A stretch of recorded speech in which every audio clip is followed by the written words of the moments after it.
어제 정의화 국회의장이 정부 국회의 특수활동비에 대해 소위를 구성해서 투명성을 높일 필요가 있다 밝혔습니다. 정의화 의장의 용기가 새누리당의 대호각성의 계기가 되기를 정말로 기대합니다. 박근혜 대통령도 대통령이 되기 전에는 특수활동비와 국정원 예산의 투명성을 주장한 바 있습니다. 2005년도 당시 야당 대표였던 박 대통령은 각 부처 예산으로 분산되어 있는 특수활동비가 대표적인 국정원 불투명 예산이라며 개정을 제안한 바 있습니다. 특수활동비 문제가 대통령의 수많은 약속 파기 중에 또 하나로 다시 기록되지 않기를 기대합니다. 특수활동비 문제는 국회와 정부가 국민 앞에 속고대지하는 심정으로 해결할 문제입니다. 그래서 우리 당은 여야 국회가 공히 나서서 이 속고대지하자는 일입니다. 그런데 여당은 특수활동비에 대해서 지금까지는 논의조차 하지 않겠다는 것입니다. 이것은 국민을 무시하는 것입니다. 국민은 묻지마, 눈먼 돈, 영수증 없는 권력, 이 특수활동비에 대해서 물어볼 권리와 알 권리가 있습니다. 오늘 박근혜 대통령이 중국을 방문합니다. 중국의 전승절입니다. 9월 3일 전승절은 1945년 홍고공원에서 윤봉길 열사에게 폭탄 세례를 맞은, 그래서 목숨을 부지한 당시의 주중공사였던 식계미스가 매상이 돼서 미저리호의 메가더 장군에게 항복문서를 전달하는 때로부터 시작됐습니다.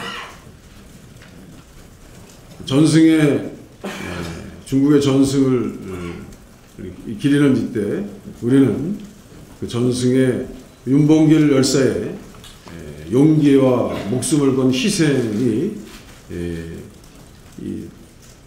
2차 대전 전승의 기운으로 이어졌다는 그 사실을 우리는 똑똑히 기억합니다.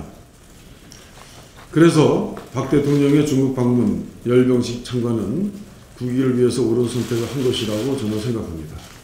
미국의 견제, 일본의 경계심에도 불구하고 이번 중국 방문은 그 성과에 따라서 동북아 평화협력 증진에 기여할 수도 있을 것입니다. 중국 방문은 북한 핵 문제를 푸는 모멘텀이 되어야 하겠습니다. 북한 핵 문제 해법은 박 대통령에게 주어진 중국 방문의 가장 큰 과제라고 저는 생각합니다. 한중 정상회담을 통해서 2008년 이후에 이미 교착 상태에 빠져버린 육자회담 재개의 계기를 마련하셔야 합니다. 중국의 대화 재개에 대한 동의를 이끌어낸다면 북한과 미국을 대화의 장으로 끌어낼 수 있을 것입니다. 이번 중국 방문은 경제협력의 실질적인 성과로도 이어져야 합니다. 지난 31일 새누리당은 한중 FTA 외교위에 한중 FTA를 안을 단독 상정했습니다. 혹시 박근혜 대통령의 방중 일정에 맞춰서 성과를 가져가려고 하는 그 일정에 맞춘 행위라고 저희들이 해석하면 그것은 섣부른 판단일지 모르겠습니다. 이미 중국에 대한 교역 의존도가 30%에 가까운 현실에서 한중 FTA가 미치는 경계 효과는 다른 무역 협정과는 차원이 다릅니다. 이런 면에서 종이 한 장 박근혜 대통령이 가져간다고 해서 그것은 성과가 아닙니다. 신중한 검토, 비준에 대한 국회의 철저한 국민적 검토를 허용해 주셔야 합니다. 이것이 박근혜 대통령의 섣부른 요구가 아니기를 또 기대합니다. 한중 FTA가 경제에 미칠 막대한 영향을 분석해서 대책을 세워야 하는 것입니다. 무역이득 공유제와 같은 보완책이 꼭 필요하고 정부도 국회에 한중 FTA 특위를 설치하기를 협조해야 한다고 생각합니다. 1136조에 달하는 가계부채에 이어서 기업부채도 이미 경고 등이 켜졌습니다. 어제 한국거래소 발표를 우리는 주시합니다. 주식시장 상장기업일 17%가 수익으로 이자도 못 갚는 한계 기업들입니다. 한국은행 자료는 지난해 말 기준 3년 연속 한계 기업으로 분류된 기업이 전체 21%입니다. 한국 경제가 가계, 기업, 국가의 삼중부채 위험에 처했습니다. 문제는 누구도 문제 해결에 나서지 않고 있다는 것입니다. 금융권은 대출금 손실을 우려해서 부실 채권 정리에 소극적입니다. 정부 역시 은행 부실과 기업 도산을 염려해서 한계의 위협을 방치하고 있습니다. 정부와 채권은행이 외면하는 사이에 기업 부채는 이제 한국 경제의 시한폭탄이 되고 있습니다. 어찌 보면 국가 부채, 가계 부채는 시간이 있을지 모릅니다. 그러나 이 기업 부채는 제깍 시한폭탄이 터져가는 듯한 바로 터질지도 모르는 한계 위험에 놓여 있습니다. 7월 말 기준 증권시장 기업 부채가 1200조를 이미 넘었습니다. 이미 기업 부채는 위험한 수준입니다. 더 이상 기업 부채 문제를 뒤로 미룰 수 없습니다. 그런데 정부는 이것을 외면한 채 노동시장 구조조정 운운하고 있습니다. 한계 기업 정리를 통해서 어쩔 수 없이 발생할 수 있는 노동시장 구조조정도 우리는 이미 예견할 수 있습니다. 이것을 야당이 앞장서야 합니다. 그때 당시에 발생할 수 있는 많은 한계에 떨어져가는 노동자들을 위해서 미리 사회 안전망을 마련해야 합니다. 이번 예산 때 우리 야당은 이 점에 관해서 중점을 두고 대책을 세우겠습니다. 이상입니다. 이어서 조성영 최고위원의 발언이 있겠습니다.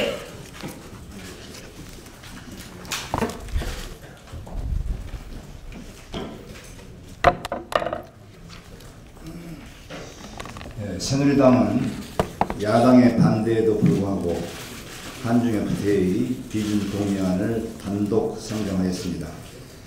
박근혜 대통령의 중국 방문에 앞서서 국회에 상정이라도 하겠다는 조급함까지 보였습니다.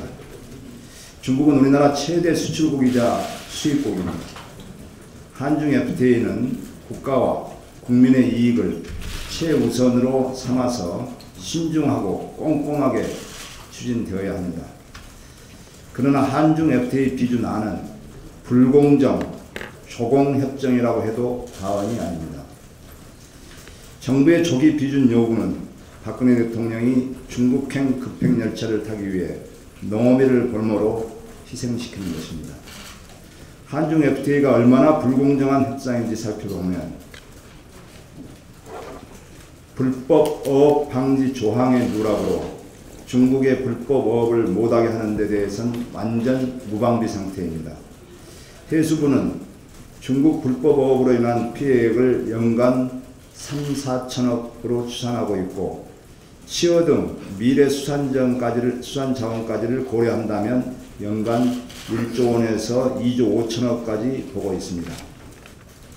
이런 막대한 피해 예상에도 불구하고 우리 정부는 불법 조업을 못하게 하는 어떤 근거도 협정문에 넣지 못했습니다. 페루, 호주, 뉴질랜드 같은 나라도 불법 조업과 관련해서 조항을 마련했는데 정작 우리는 못해서 중국 어선의 불법 조업을 방치할 수밖에 없는 실정입니다. 둘째, 중국산 식품의 수입 증가가 예상되지만 협정문에 식품 안전을 강화할 구체적인 내용이 전혀 없습니다. 중국 현지 검역권이 보장되지 않는 등 중국산 불량식품 유입에 대한 대책을 마련하지 못한 것은 정부가 국민의 건강권을 포기한 거나 다름없습니다. 셋째, 중국 김치는 수입되는 데 반해서 정작 김치 종주국인 한국의 김치는 수출할 수 없는 상황은 상식적으로 납득이 되지 않습니다. 고추, 마늘, 양파의 수입은 막았지만 다대기의 수입은 막지 못하는 무능함을 보였습니다. 농업은 지속 가능한 미래 산업이며 식량 안보 산업입니다. 시급히 국회 내에 한중 FTA 특위 구성과 함께 막대한 피해가 예상되는 농업의 피해 최소화 대책 마련을 위해서 피해 보전 직불제 개선과 무역 이득 공유제 도입에 적극적으로 나서줄 것을 정부와 여당에 촉구하면서 우리 당도 철저한 검증으로 독소 조항을 잘 살피고 농업계의 요구가 제대로 반영된 피해대책 수립에 총력을 기울이겠습니다. 오늘 새누리당 김무성 대표의 교섭단체 대표연설에서 분명히 노동개혁 등 4대 개혁을 강조할 것 같아서 한 말씀 드리겠습니다. 정치개혁은 여야가 함께 하는데 동의합니다. 그러나 박근혜 정부가 개혁이라는 이름으로 국민을 쥐어짜고 사회 갈등과 경제적 양극화를 심화시킬 수밖에 없는 4대 계약을 추진하고 있습니다. 지금이 아니면 안 될 것처럼 밀어붙이기로 일관할 것이 아니라 국민 모두가 상생의 길을 찾아야 합니다. 유일한 해법은 사회적 타협입니다. 특수활동비를 합리적 절차를 통해서 통제하는 것은 국민의 혈세를 통제하는 것이고 국민에게 재정 주권을 돌려드리는 것입니다. 오픈 프라이머리를 도입해서 공천권도 국민에게 돌려주겠다고 하는 새누리당이 국민에게 재정 주권을 돌려드리는 일에는 반대하는 것은 앞뒤가 맞지 않은 모습입니다. 조속히 특수활동 및 제도 개선 특위 구성에 합의했으면 합니다. 이상입니다. 이어서 전병헌 최고위원의 발언이 있겠습니다. 예, 중국의 전승절 행사가 대국으로서 군사 대국의 과시의 장이 아니라 동북아 평화체제를 보다 확고히 하고 중심 역할을 하는 좋은 계기가 되어야 할 것입니다. 박근혜 대통령의 전승절 참가도 이와 같은 취지에서 이루어져야 하고, 특히 박근혜 대통령의 참가가 전승절의 의미와 계기를 바꿔낼 수 있는 매우 중요한 핵심적 지렛대 역할을 하기 바랍니다. 경제뿐만 아니라 남북 관계에 있어서도 중요한 물꼬를 트는 계기가 되어야 할 것입니다. 교육부가 대학 구조 개혁 평가 결과를 발표했습니다. 학령 인구의 지속적 감소를 고려할 때 대학 구조 개혁은 시급한 국가적 과제이고 당위적인 필요성이 있었습니다. 하지만 보다 거시적인 안목과 체계적인 계획을 가지고 주도 면밀하게 추진했어야 합니다. 벌써부터 평가의 기준이나 공정성에 대한 문제가 제기되고 있습니다. 또한 대학 경쟁력을 높이기 위한 거시적인 마스터 플랜 아래 체계적이고 주도 면밀한 추진의 기미가 별로 안 보입니다. 결과적으로 고사 직전의 지방대를 더 힘들게 만든 빈익빈 개혁이 되어버린 그런 걱정이 있습니다. 졸지에 자신들의 학교가 부실대학으로 낙인 찍힌 해당 학생이나 학부모 또 졸업생들은 어떻게 할 것인지, 잘못은 사실상 사학재단이 하고 뺨은 학생과 학부모와 졸업생이 맞는 이 부조리한 현실을 어떻게 타개할 것인지에 대한 대책은 그 어디에도 없습니다. 거시적이면서도 세심한 대학 구조 개혁 방안과 함께 지방대 육성 방안도 함께 논의를 당연히 해야 할 것입니다. 대학의 경영 실패가 학생과 학부모의 피해로 돌아가지 않도록 세심한 정책적 배려를 다시 한번 촉구합니다. 대학의 구조 개혁 필요하지만 학생들과 학부모들의 그리고 졸업생들의 피해 최소화 방안을 구체적으로 제시할 것을 요구합니다. 정몽준 전 축구협회 명예회장이 차기 국제축구연맹 회장 선거 출마를 선언하고 뛰고 있습니다. 94년부터 2011년까지 FIFA 부회장을 지냈고 세계 축구계에서 기반을 닦아왔습니다. 2002년 월드컵을 성공적으로 유치해온 정몽준 명예회장이 축구 발전에 대한 헌신과 기여를 부정할 사람은 없다고 생각합니다. 지금 1인 장기 집권의 폐해로 몸살을 앓고 있는 그래서 개혁과 변화가 절실히 요구되는 FIFA의 정몽준 명예회장은 새로운 혁신과 바람을 불러일으킬 적임자라고 생각을 합니다. 특히 최초의 아시아인 FIFA 회장이라는 자체가 최대의 혁신이자 가장 큰 변화의 상징이 될 것입니다. FIFA 회장은 세계 체육계를 움직이는 글로벌 리더입니다. 유엔의 반기문 사무총장 그리고 IMO의 임기택 사무총장에 이어 대한민국의 국가 위상을 크게 제고할 수도 있는 매우 좋은 기회라고 생각합니다. FIFA 회장 선거가 6개월도 채 남지 않았는데 정몽준 명예회장이 꼭 당선되었으면 좋겠습니다. 정치의 역할은 없거나 아주 제한적이겠지만 우리 당 또한 협력과 응원의 마음을 합칠 것입니다. 이상입니다. 이어서 오영식 최고위원의 발언이 있겠습니다.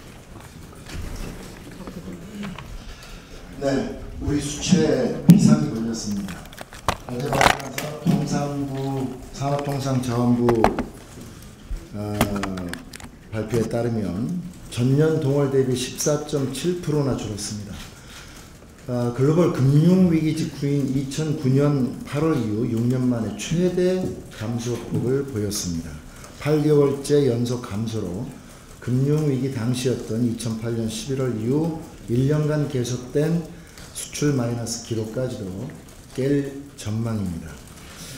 무엇보다 우리 수출의 4분의 1을 차지하고 있는 중국 경제의 경착륙이 이미 기정사실로 받아들여지고 있는 상황에서 중국 내수 시장의 한국 제품 수요 위축, 글로벌 시장에서 중국산과의 경쟁 격화로 충격의 강도는 더 커질 것으로 보입니다. 중국은 벌써 석유화학, 철강, 자동차 등에서 한국의 턱밑까지 추격해온 상황입니다. 게다가 공격적인 위안화 평가 절하로 우리 시장을 잠식하고 있습니다. 저희는 지속적으로 정부의 경제정책의 전면적 전환을 촉구해 왔습니다. 여기에 더해 수출 경쟁력을 획기적으로 높일 수 있는 특단의 대책이 시급해졌습니다. 제조업 성장력 제고와 4세대 유망 품목 육성을 위한 R&D 투자, 중소 중견기업의 수출 활성화를 위한 무역 금융 확대, 시장 다변화 등 그동안 여러 방안이 나오기는 했지만 원칙적인 원론적 수준을 크게 벗어나지 못하고 있다는 것이 문제입니다. 정부는 새로운 핵심 기술의 확보, 산업 전반의 구조조정을 통해서 경쟁력 강화, 수출 경쟁력 강화를 위한 보다 근본적인 대책을 찾아야 할 것입니다. 다시 한번 말씀드립니다. 국민의 혈세는 한 푼도 헛되이 낭비되어서는 안 되고 국민의 혈세가 어떻게 쓰여지는지는 철저하게 검증되어야 할 것입니다.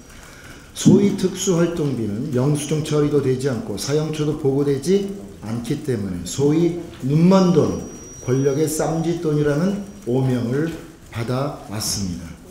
국가기관의 특수활동비의 투명성을 높이기 위한 국회 심사의 강화는 반드시 차제에 이루어져야 하고 이를 위해서 국회 예결위 산하의 특수활동비 제도 개선 소위원회는 이번에 만들어야 합니다. 특수활동비 공개를 정치공세라고 몰아붙이고 특수활동비 제도 개선을 위한 논의 자체를 거부하는 새누리당의 행태는 국민의 목소리를 철저히 외면하는 후안무치한 태도라고 아니할 수 없습니다.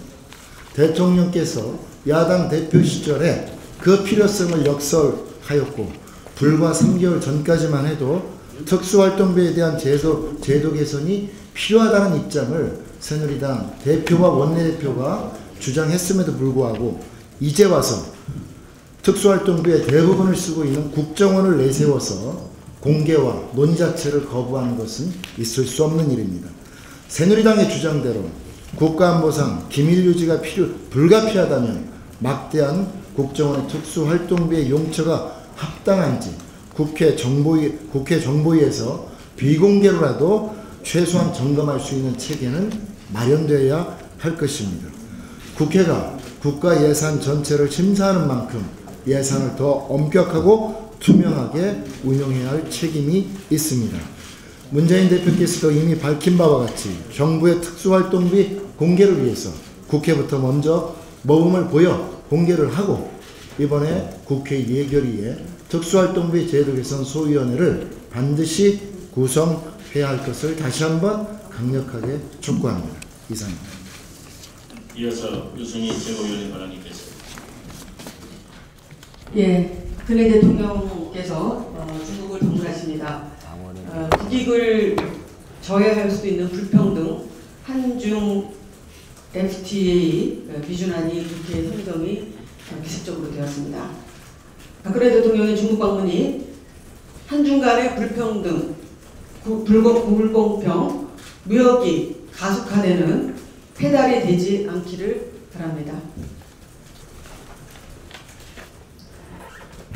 대기업 재벌 총수들이 대통령과 점심 한번 먹고 나더니 앞다퉈서 지금 대규모 채용으로 청년 일자리를 늘리겠다고 나섰습니다. 기획재정부도 민간 부문 16만 개를 포함해서 21만 개 일자리를 내놓겠다고 했습니다. 대기업이 내놓은 숫자는 그럴싸한데 내용을 보면은 웬걸입니다. 삼성그룹이 제시한 청년 일자리 종합 대책이 크게 세 가지입니다. 디딤돌 프로그램 실시, 교육 프로그램 실시, 그리고 1만 명 신규 채용입니다. 그런데 내용을 보면 거의 인턴 프로그램 또는 협력사 취업 소개입니다. 삼성에서 뽑는 것이 아니라 삼성 협력사에서 인턴을 하고 협력사 직원이 되는 것입니다. 채용 부담은 중소기업 협력사에서 짊어지고 생색은 대기업이 내는 것이죠. 더구나 인턴이나 협력사 직원이 과연 양질의 일자리를 보장받을지 검증이 필요합니다. LG도 마찬가지입니다. 삼성이 발표한 날 마치 약속이나 했듯이 신규 투자 계획을 밝혔습니다. 2018년까지 10조 원 집중 투자 계획입니다. 그러나 LG 디스플레이는 통상 매년 3조 원 수준을 투자했기 때문에 이것은 통상적인 투자를 3년으로 묶은 수치입니다. 박근혜 대통령에게 통 큰 사면을 받은 SK도 마찬가지입니다. 2년간 200명씩 인턴십을 한다는 게 고작입니다. 고용 계획은 고용을 계획하는 프로그램이 아니라 그냥 교육 프로그램인 것입니다. 국민의 눈을 속이는 조삼모사 행태입니다. 청년 실업이 화두인 상황에서 대기업이 이렇게 뻔한 거짓말로 국민을 우롱해서는 안 됩니다. 박근혜 정부도 알면서 모른 척 아몰랑 하는 것은 대기업의 거짓말을 돕고 있는 거나 마찬가지입니다. 박근혜 대통령은 대기업의 허풍 일자리 정책에 대해서 단호한 입장을 표명해야 할 것입니다.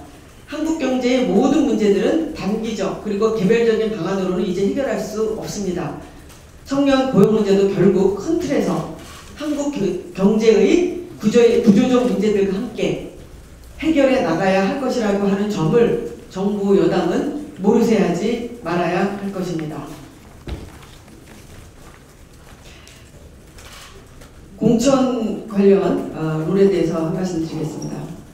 어떠한 제도도 완벽한 제도는 없습니다. 내년 총선을 앞두고 공천 룰에 대한 논의가 한참 진행 중입니다. 최근 우리 당에서는 혁신위가 40% 권리당원, 60% 국민경선제에서 권리당원의 비율을 축소하거나 국민 참여율을 최대화하려고 하는 논의도 있습니다. 저는 공천 관련 선거제도에 있어서 당원 50%, 권리당원이죠. 일반 국민 50%의 원칙에 따라 오픈 프라이머리 반영 비율을 50%로 하고 프라이머리 실시를 1, 2주 전에 권리당원 투표를 실시해서 50%를 반영하는 안이 적절하다고 봅니다. 일부 지역에서 권리당원 투표가 동원으로 이루어진다는 부작용도 있었으나 상당수의 권리당원은 우리 당에 대한 지지와 애정을 가진 분들입니다. 최근 전병헌 최고위원께서 중심이 되어서 뿌리당원 찾기 운동까지 하고 있는 마당에 공천 선거인단에서 권리당원들의 참여를 축소시키는 것은 수십 년간 우리 당을 지지하고 지탱해온 당원들의 사기를 저하시킬 수가 있습니다. 우리 당원들은 엄혹한 독재 정권하에서 민주주의를 위해 지겹도록 빨갱이라고 하는 소리를 들으면서도 그렇게 싸운 역사 속에 그 한가운데 계신 분들입니다. 관건과 근권이 판을 치는 독재 권력의 감시, 탄압, 고문이 횡행하는 가운데에서도 정확히 2번을 찍은 당원들입니다. 그분들이 더 많습니다. 그분들은 운동권도 아니고 이념에 투철한 분들도 아니고 서민, 민중 그 자체이며 권리당원의 역사적 그리고 정체성의 주류를 이루고 있습니다. 어떠한 제도나 룰은 공정하고 투명하고 객관적인 타당성을 지향해야 합니다. 동시에 당의 역사성, 정체성을 최대한 담보해야 한다는 점을 중요시해야 할 것입니다. 이 둘은 상호 모순되지 않으며 오히려 후자가 전자를 강화한다는 점을 우리는 명심해야 할 것입니다. 이상입니다. 이어서 추미애 최고위원의 발언이 있겠습니다.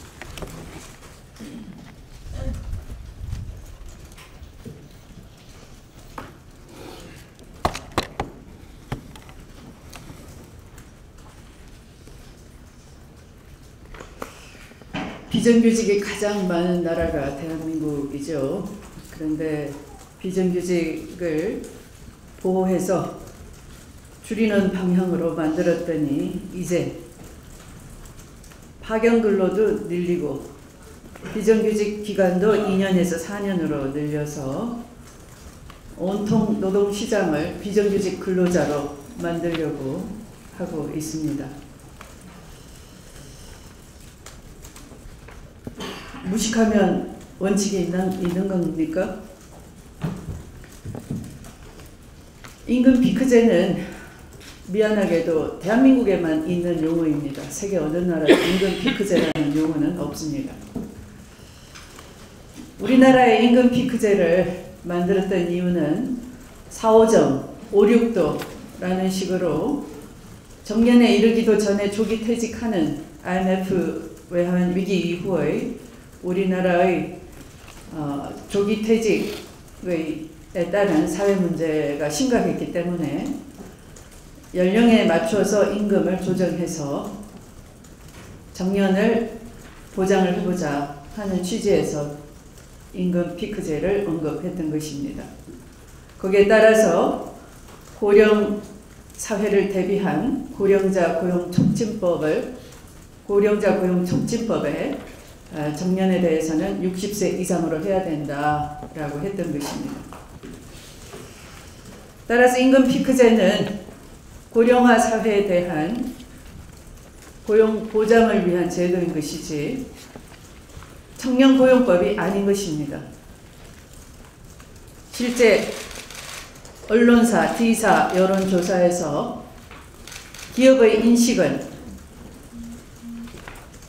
2016년부터 시행을 앞두고 있는 정년 연장 제도에 대해서 임금을 깎는 임금 피크제가 더 중요하다라는 기업의 입장을 드러냈습니다.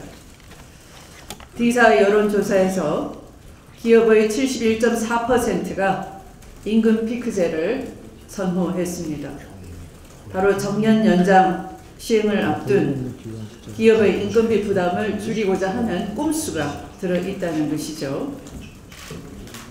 고작 기업 5곳 17.9%만 청년 고용 논의가 필요하다라고 해서 정부가 말하는 청년 일자리 창출에는 기업이 하나도 관심이 없다라는 것이 여론조사에서 밝혀졌습니다. 그래서 정부 여당의 임금 피크제 도입을 통한 청년 고용은 현실을 모르는 사기에 가까운 것이다, 이렇게 진단이 나온 것입니다. 우리는 새정치민주연합은 청년 일자리법을 만들겠습니다. 청년 일자리법에는 청년 고용 할당 제도를 도입할 것이고 고용보험 등을 지원해서 중소기업이 청년을 고용할 경우에 지원하는 방안을 도입하겠습니다. 메르스 사태를 겪고 금방 건망증이 일어난 것 같습니다. 정부가 어제 발표한 국가방역체계 개편안은 쭉정이에 불과했습니다. 질병관리본부의 독립이 전문성 확보가 무엇보다 시급하다는 것이 우리 새정치연합의 제안이었고 또 국회 특위의 결론이었습니다. 그런데 정부는 질병관리본부장을 차관급으로 겨우 격상시키는 것만으로 끝냈습니다. 잘 아시는 대로 세월호를 겪고서 국민안전처를 만들었지만 전문성과 독립성이 없는 관계로 문자만 보내는 한심한 일만 했습니다. 아마 질병관리본부의 차관급 격상으로 끝내고 그 전문성과 대응 조직 체계를 갖추지 않는다면 똑같이 문자만 보내는 그런 일만 할 것 같습니다. 공공의료시설 확충, 감염병 확산의 원인이 된 병원 응급실, 중환자실의 열악한 환경 개선을 위한 제도적 개선책도 전혀 찾아볼 수가 없습니다. 메르스 국난을 자초한 정부가 반성하고 국민께 사죄하기는커녕 오히려 국민들의 요구와 합의는 철저히 무시한 채 오직 관료 조직의 제 밥그릇 지키기에만 혈안이 됐다는 것입니다. 우리 새정치민주연합은 국민을 지키기에 턱없이 부족한 정부의 메르스 후속 대책에 분명히 반대하며 정부가 지금이라도 질병관리본부의 독립성과 전문성을 비롯한 감염병 제대로 된 대응 체계를 전면 재검토해 줄 것을 촉구하는 바입니다. 말씀을 마치겠습니다.